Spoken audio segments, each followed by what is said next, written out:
CenterLink is an organization that was created by center leaders to support centers.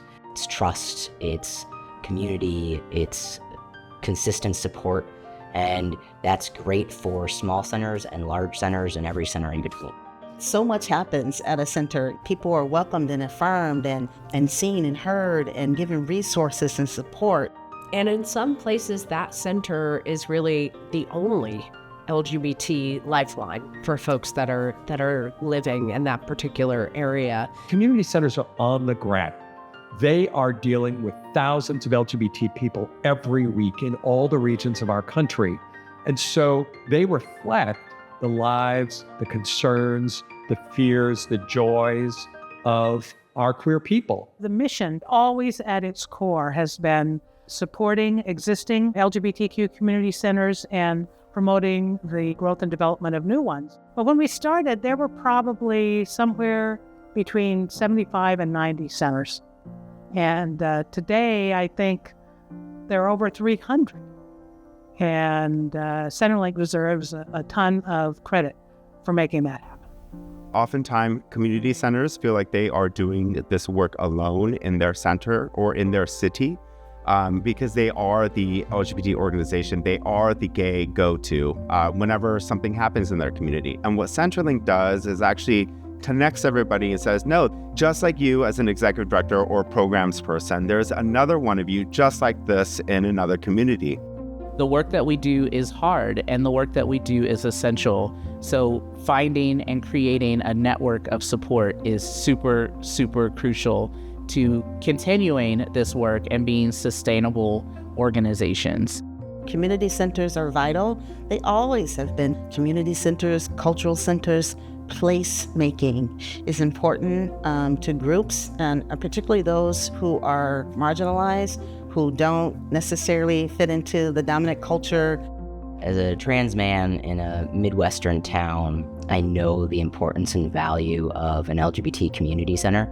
And more than that, I know how empowering and important and vital to community centers it is to have an organization that's mission is to support and provide resources and help develop those centers. Coming from South Texas, you almost always operate in what seems to be a silo.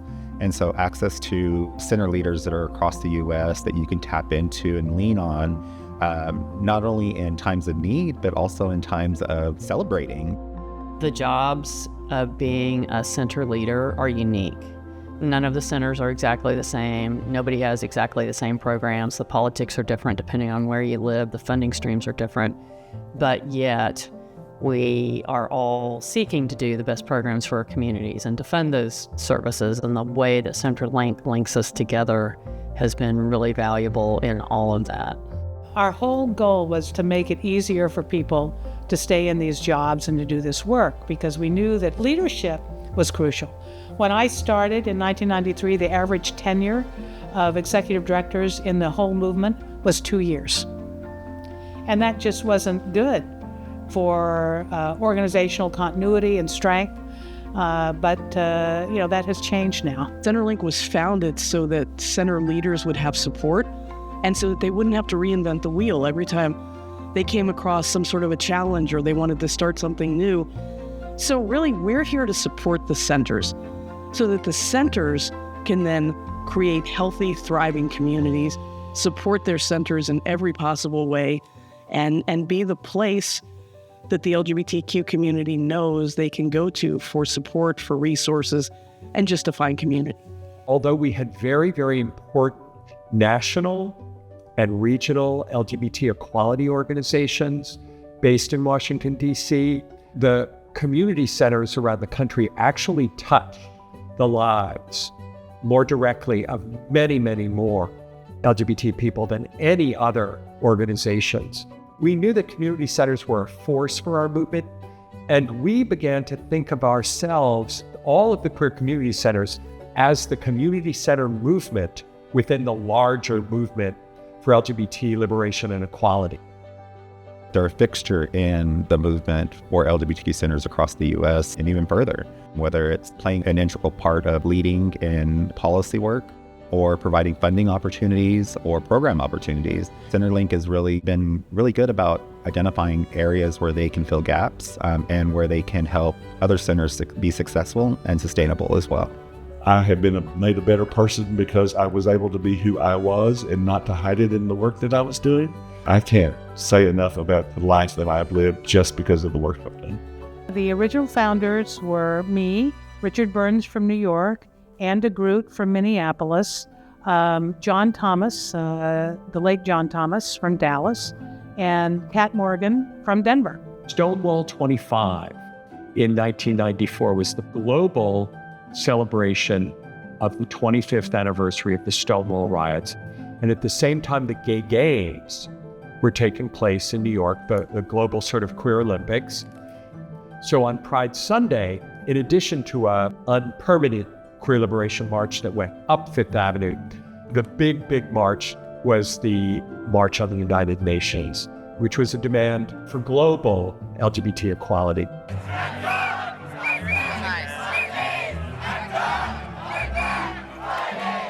So all of this is happening, and we thought, we're going to have centers everywhere in New York. And so on Thursday, June 23rd, 1994, right here in the third floor auditorium at New York's LGBT Center, we had our first sort of national congress.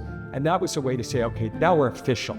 We were all volunteers for many years, and it really took off from the very beginning. I'm a first-time ED, so having CenterLink be available to me and being able to utilize the resources they have, being able to reach out to the staff at any time, no question I've asked has ever been too little. I got an email that popped up on my computer about CenterLink reaching out to resource centers. And I'm not sure where that email came, but I followed through and read about what CenterLink was about. And I thought, I could use all this support. The Transgender Resource Center of New Mexico, we support transgender, non-binary, and gender non-conforming people and their families in New Mexico through advocacy, education, and direct services. Our connection to CenterLink has allowed us to grow our capacity through workshops, through special calls for different parts of our organization, networking with others, and through some funding efforts. I joined the board as a new executive director of an LGBT community center, kind of chuckling because it seems very small, but it was huge, is when I could stand up to my board and say, look, I'm in the room with other LGBT center leaders. I know what I'm talking about. The most significant program that CenterLink has helped me personally with was the Executive Director Boot Camp. The boot camp brought new or fairly new executive directors from multiple centers across the U.S. To come and get a crash course on, what it is to run a center. When I started, there really was pretty clear focus on serving executive directors, CEOs, and board members, which made perfect sense at the time. But now, as centers have grown and have staff who specialize, it makes sense for us to specialize as well. And so our programs have become more specialized to match what's happening at centers and really serve the folks who are working there. And through our HealthLink program, we've partnered with All of Us. We've partnered on blood collection, cancer, and tobacco. We really try and find opportunities that will speak broadly to what our centers are trying to support their communities on. We do have youth services, so I've been able to connect my staff as well as my volunteers that work with the youth to YouthLink. YouthLink is serving folks who work directly with youth. 81% of our centers have a youth program, so it is most of the centers, but that can look very different. It might be one staff person or a half-time person. It could be 10 people. Some of our centers only serve youth. And the reality of the larger field of youth work is that it's not a field that has clear guidelines or licensure or professional associations. So the support to people who provide services to youth is different. So what can we do to support them in really professionalizing what it means to be a youth worker or to serve youth? ActionLink has been one of the biggest things for me of understanding the nuances of Our lives as LGBTQ plus folks are made political, but as a 501c3 organization, we have limits to what we can do politically. So I think ActionLink has been super helpful in helping me to understand those nuances and what we can and cannot do. When we think about how coordinated attacks against the LGBT community can be across states, the need for a united front to get information out quickly and efficiently, to have people that can advocate on behalf of these centers becomes all the more crucial. Without policy work, we're not going to create the kind of world we want to live in. We can't be partisan, but we must be political because we're fighting for our lives. We're fighting for our community. We're fighting for our community's health, our community's strength, equality, fairness, equity, and that's political by definition. We had all been, Anne, Lori, me, John Thomas, we'd all been gay activists before we came into the center movement. You know, Lori was the person at Georgetown University who sued to force them to allow a gay student group to exist. And I was the editor of a gay liberation newspaper in 1978 called Gay Community News. So we all came into it as activists. And I think all of us saw community centers as a place to build community, but as a community that could support and create an army of activists. There have been some years where we were overlooked or not always thought of as, hey, is CenterLink involved in this? They need to be at the table. I think CenterLink is now accessed more as a resource to other nonprofits and other nonprofits that have other missions, but yet we're all within the queer movement. And I think that's good for the movement overall. I think it's really important for new leaders to have support when they come into these positions of leadership in our community, to be connected to a network of other organizations that are doing similar things. It is a foundation that we could pass down to the next chain of command. I see this as a long-term relationship. So when new directors come in and I go, they'll have an institution to fall back on for strength, for guidance and support. They don't have to feel like they're out there alone. We work to connect centers in so many ways with each other, but also with entities outside, with funders, with legislators, with community leaders. It makes a difference. It makes a difference to have that connection, to be able to call us and say, I want to do this, but I don't know how. If we didn't have this connective tissue, I don't think we would be as far as we are. And I don't think we would have the infrastructure that we have to push back when we are facing the kind of ferocious backlash that we are facing now. I feel very excited for CenterLink's future, although part of it is because the challenges are becoming greater. We have regressed in our country around LGBTQ rights. We have an anti-trans backlash that is sweeping parts of the nation, which make the CenterLink's work even more important. For young leaders in the queer liberation movement, and actually in social justice movements in general, it can feel like the world is falling apart. Democracy is under attack.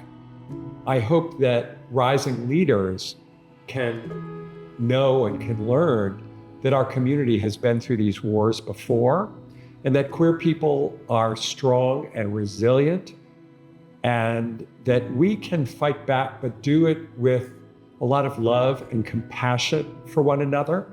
And it's who we want to be, our best selves. All politics is local. It takes this foundation of grassroots organizations, and there's nothing like the network of community centers, which CenterLink has helped to build and strengthen. We don't have to compete for resources. We're all in this fight together, and so we definitely should be working together. As long as I'm part of the LGBTQ community center where I call home, I don't see CenterLink not being part of that. CenterLink is the backbone of our community. We can and we will win our equality and our liberation and our justice if we all pay attention and work on it.